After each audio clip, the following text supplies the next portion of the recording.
हे YouTube family केमी अच्छे समस्ते welcome to my another mini blog. आज हूँ शुक्रवार एवं आसन देखिए मुझे कौन करुँची दिन सारा सकाଳେ सकाଳେ भाई बरा तरकारी धरई कहला कि ने भाउजर तोर मिसी पेटे खाईदब 30 टकर बरा तरकारी आनी कौच पेटे खाईदब। एनीवेज आज ब्रेकफास्ट रे बरा तरकारी खाईदेली। हे देखो गोटे हनुमान को स्कूल जीवनी बोले केमी मुह फुलाऊँ मो पिला बेले मो स्कूल जीवनी कहले मो बो बाड़ी बाड़ी नहीं मत स्कूल छाड़ दी आसे साई गुगुले स्कूल जीवा पर भाई बसी पड़ता ताड़ खाइबू से नाथिले कौन है आउ गोटे पुसी बिले तो घरे थिला मो मोरी कथा कहूँ मो देलो कही मागी मागी गोटे ताड़ ही शेष देला मु भी ताको खुशी खाईदेली कहीं मत निजे ताड़ आनिकी खाई आसेनी। तापर भाई को गोटे कल आसबार से रास्ता को पड़ेगा मु छात उपर जाई देखे तो मो बड़ भौणी आसी पहुंची जाइछि। आपण भाबुतबे मो बड़ भौणी पुणी किए से पुणी कोन एई गाड़ी रे आछि।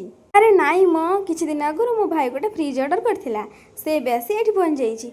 आपण एबे भाबुतबे मो फ्रिज को मो बड़ भौणी बोली काहे कहूछि कारण से फ्रिज हाइट मोठो टिके अधिका सेथि मु ताको मो बड़ भौणी कहली कोन बुझी पाले ना।